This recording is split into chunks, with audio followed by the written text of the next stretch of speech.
અમરેલી ધારીના ગોપાલગ્રામ ગામ નજીક વાડીમાં 5 વર્ષના બાળક પર દીપડાનો હુમલો। વાડીમાં ખેતી કામ દરમિયાન દીપડો બાળકને ઉઠાવી ગયો। હુમલો કરતા બાળકનું મોત થયું હતું।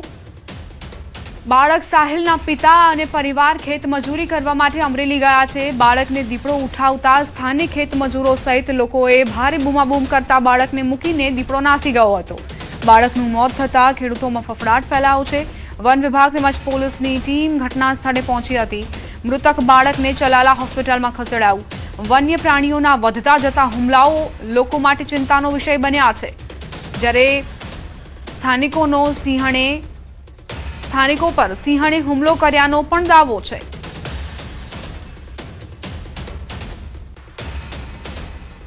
વારંવાર આ પ્રકારની ઘટનાઓ વધતી જઈ રહી છે, જેના કારણે લોકોમાં ફફડાટ ફેલાયો છે। લોકો મોડી રાત્રે પોતાના ઘરથી બહાર નીકળતા પણ ડરી રહ્યા છે આ ઘટના બાદ। આજ વહેલી સવારે 9 વાગ્યાના અરસામાં એક દીપડા દ્વારા સાહિલ નામના છોકરાને અહીંયા તુવેરનું જે ખેતર છે એમાંથી બાજુમાંથી પકડી લઈ અને એને ઈજા પહોંચાડેલી। ઈજા પહોંચાડ્યા બાદ એને સરકારી હોસ્પિટલ ખાતે લઈ જવામાં આવેલ, ત્યાં એમનું મૃત્યુ નિપજેલ। પિંજરા 3 મૂકવામાં આવેલા છે અને સ્ટાફ સ્કેનિંગ શરૂ છે। દીપડો લોકેશન છે, એને પકડવાની કાર્યવાહી શરૂ। ગીર સોમનાથમાં સિંહની પજવણીનો વિડીયો વાયરલ થયો છે। સિંહ પાછળ 4 વ્હીલર દોડાવીને સિંહની પજવણી કરાઈ। પજવણીનો વિડીયો સોશિયલ મીડિયામાં વાયરલ થયો છે। ઘટના ગીર નજીકના ગામોની હોવાનું અનુમાન। સિંહ પજવણીનો વિડીયો ક્યાં અને ક્યારનો છે તે કહેવું મુશ્કેલ। જો કે સિંહની પજવણીની ગંભીર ઘટનાના પગલે સિંહ પ્રેમીઓમાં રોષ વ્યાપ્યો છે। વન વિભાગ દ્વારા આવા તત્વો સામે કડક કાર્યવાહીની માંગ ઉઠી છે। કારમાંથી સિંહની પજવણી થઈ રહી હોય તેવો આ વિડીયો જે વાયરલ થયો છે, કાર ચાલકે સિંહની પજવણી તો કરી છે, તેનો વિડીયો પણ ઉતાર્યો છે, જે અત્યારે સોશિયલ મીડિયામાં વાયરલ થઈ રહ્યો છે। અનુમાન એવું છે કે ગીર સોમનાથના કોઈ ગામનો જ આ વિડીયો હોઈ શકે છે। સિંહ પાછળ કાર દોડાવીને તેની પજવણી કરવામાં આવી રહી હતી।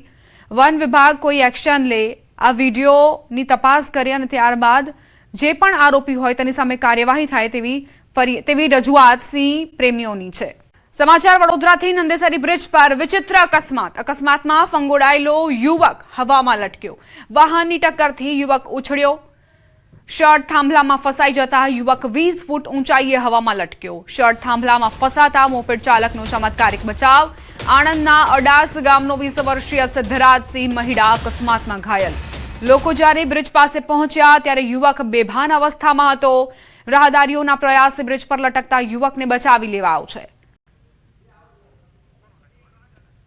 વડોદરાની આ ઘટના હચમચાવનારી છે કે જ્યાં એક યુવક અકસ્માતનો ભોગ બન્યો અને હવામાં ફંગોળાયો અને બ્રિજ પર લટકી ગયો।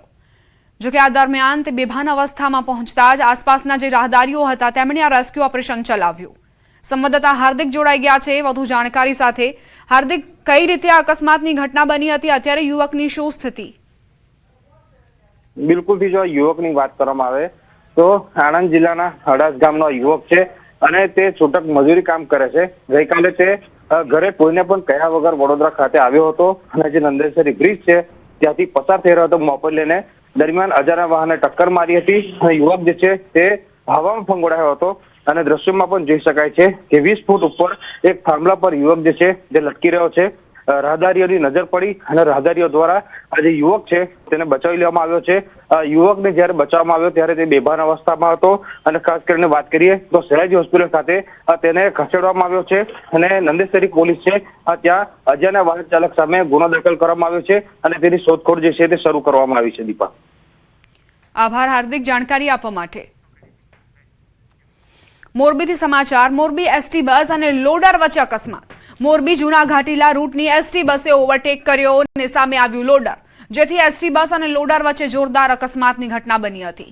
ગઈકાલના અકસ્માતના સીસીટીવી ફૂટેજ વિડીયો સામે આવ્યા છે। શનિવારે થયેલા અકસ્માતના સીસીટીવી ફૂટેજ જુઓ। એસટી બસ અને લોડર વચ્ચે કઈ રીતે અકસ્માતની ઘટના બની। સામેથી લોડર આવી રહ્યું હતું અને એ દરમિયાન બસ પણ પસાર થઈ રહી હતી અને સામસામે એકબીજાની ટક્કર થઈ। શનિવારે થયેલા અકસ્માતના સીસીટીવી ફૂટેજ જુઓ।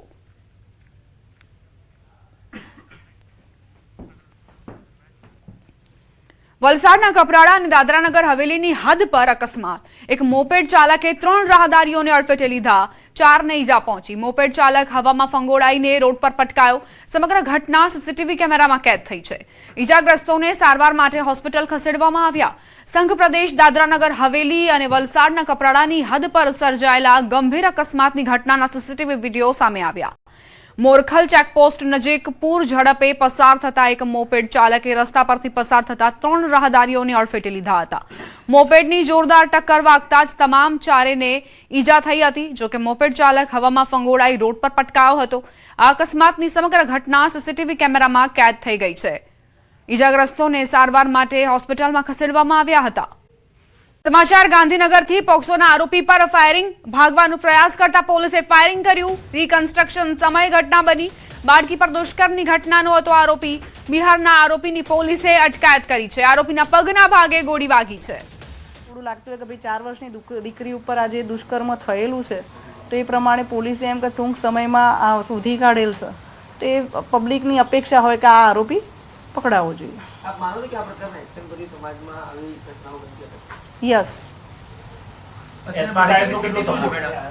પૂરેપૂરા જિલ્લાના સિનિયર ઓફિસરનો તમામનો સપોર્ટ, જિલ્લા ટીમનો સપોર્ટ કે જેથી શોધવામાં આરોપી પકડવામાં મદદગારીમાં પૂરેપૂરો સહયોગ રહેલો છે। બાળકીની સ્થિતિ શું મેડમ?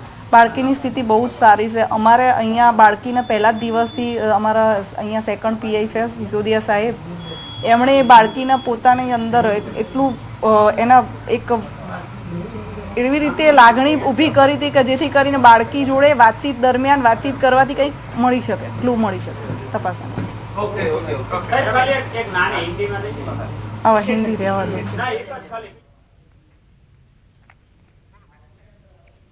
પોક્સોના આરોપી પર ફાયરિંગનો મામલો, જેમાં રીકન્સ્ટ્રક્શન સમયે આરોપીએ ભાગવાનો પ્રયાસ કર્યો હતો। તે દરમિયાન પોલીસે આરોપીના પગના ભાગે ગોળી મારી છે, ફાયરિંગ કર્યું છે, કારણ કે આરોપી ભાગી ન જાય તેના ભાગરૂપે પોલીસે આ પ્રકારની કાર્યવાહી કરી છે। બિહારના આરોપીની પોલીસે અટકાયત કરી।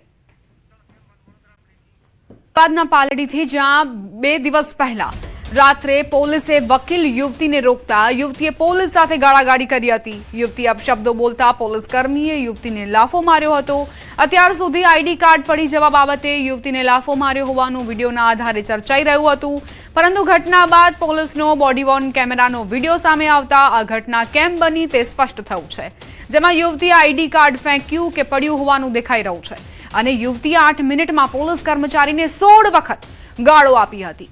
સામે પોલીસ કર્મચારીએ પણ 3 ગાળ આપી હતી। આ સમગ્ર ઘટનામાં એન ડિવિઝન ટ્રાફિક પોલીસ સ્ટેશનમાં યુવતી વિરુદ્ધ ફરિયાદ નોંધવામાં આવી છે, જ્યારે પાલડી પોલીસ સ્ટેશનમાં જયંતી ઝાલા વિરુદ્ધ ફરિયાદ નોંધવામાં આવી છે। 8 મિનિટમાં યુવતી 16 વખત અપશબ્દો બોલી હોવાનો ઉલ્લેખ થયો છે। આ બોડી વોર્ન કેમેરામાં જે વિડીયો કેદ થયો છે તેમાં સ્પષ્ટપણે જોઈ શકાય છે કે યુવતીએ પોલીસ કર્મચારીને પહેલા અપશબ્દો કહ્યા, ત્યારબાદ પોલીસ કર્મચારી ઉશ્કેરાઈને લાફો ઝીંકી દે છે અને એ દરમિયાન યુવતી હજુ પણ વધુ અપશબ્દોનો ઉપયોગ કરે છે।